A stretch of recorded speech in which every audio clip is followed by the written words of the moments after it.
वंदे मातरम।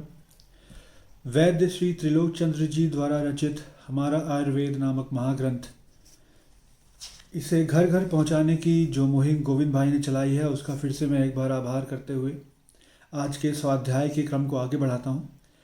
जैसा कि आप सभी ने पिछले कुछ भागों में देखा कि मूत्र परीक्षा द्वारा रोगों की पहचान किस तरीके से की जाती है, तो आज का यह अध्याय हमारा अंतिम पड़ाव होगा इस विषय को लेकर।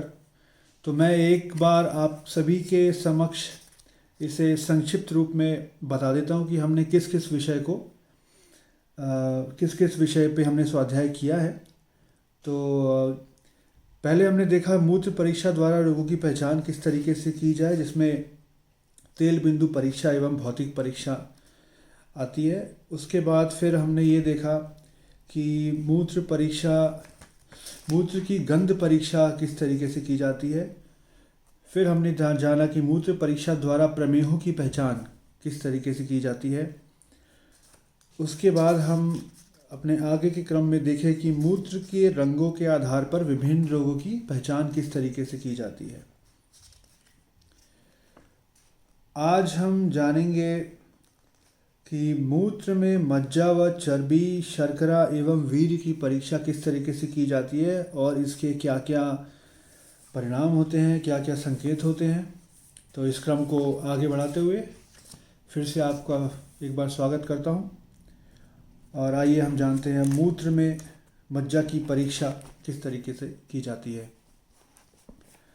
तो मूत्र में मज्जा की परीक्षा, एक साफ कपड़े का टुकड़ा रोगी के मूत्र में भिगोकर सुखा लें तथा इसे पुष्कर मूत्र के चूर्ण के क्वाथ में भिगोकर कुछ सूखा उसकी बत्ती बनाकर जलाएं।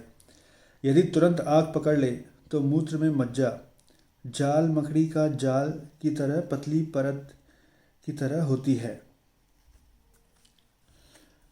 दूसरा, मूत्र में चर्बी या वसा की परीक्षा, मूत्र पर लाल चींटियां एकत्रित होने लगें तो पेशाब में वसा है। मूत्र में शर्करा की परीक्षा, मूत्र का रंग पानी की तरह हो तथा रोगी के मूत्र पर लाल चींटियां या मकोड़े इकट्ठे हों तो पेशाब में शक्कर है, ऐसा माने। टेस्ट ट्यूब में पेशाब व नीला तूतिया का पानी बराबर बराबर मात्रा में मिलाकर अच्छी प्रकार से हिला लें। अब इसे स्पिरिट लैंप पर गर्म कर लें। गर्म करने पर उसका रंग पीला या नारंगी होने लगे तो समझे पेशाब में शर्करा है। मूत्र में वीर्य की परीक्षा, मूत्र को परख नली में रखें। यदि मूत्र में वीर्य निकल रहा होगा तो तले में ठहरा हुआ कुछ श्वेत चिकना पदार्थ मिलेगा। पेशाब को एक मिट्टी के बर्तन में रखें। अब उसकी गर्मी को नापें। अब उस पेशाब में एक रत्ती नाग भस्म डालें और उसे हिलाएं। इसके बाद उसकी गर्मी को नापें। वह पहले से ज़्यादा गर्म लगे तो पेशाब में वीर्य है। स्त्री में गर्भ ठहरने की परीक्षा, स्त्री के मूत्र को कांच के पात्र में रखें। अब इसमें रौप्य भस्म, चांदी की भस्म मिलाकर इसे हिलाकर 24 घंटे छोड़ दें। फिर देखें, यदि पेशाब की ऊपरी सतह पर कुछ पदार्थ तैरता दिखलाई पड़े तो स्त्री गर्भवती है। पेशाब से रोगों की पहचान, आइए जानते हैं एक वैद्य का अनुभव क्या कहता है इस विषय के बारे में। वैद्य सुरेंद्र जी, जो दिल्ली के फ़ोन पर आज दिनांक 3/9/14 को बतलाया कि पेशाब की जांच करने के लिए पहले पेशाब चाहे वह सुबह 4 या 5 का हो, कांच वाली शीशी में ले लें। कांच वाली 200 ग्राम वाली अंग्रेज़ी शराब की सफ़ेद शीशी चपटी या गोल में पेशाब इकट्ठा कर लें। ध्यान रहे कि शीशी ऊपर तक भरी हुई ना हो, थोड़ी खाली रहे। ऐसा करने से शीशी में हवा भरने की जगह रह जाती है। इसे बंद करके कहीं भी रख दे। जिस दिन पेशाब लें उसके चौथे दिन सुबह से लेकर शाम तक कभी भी उस पेशाब की जांच कर सकते हैं।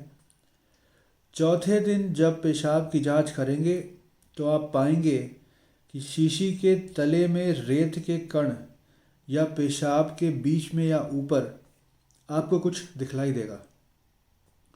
उससे रोगी में प्रमेह है या नहीं इसका भी पता चल जाएगा। वैद्य जी का कथन है कि पेशाब जांच का यह तरीका उन्हें वैद्या चमेली देवी मथुरा वालों ने बतलाया।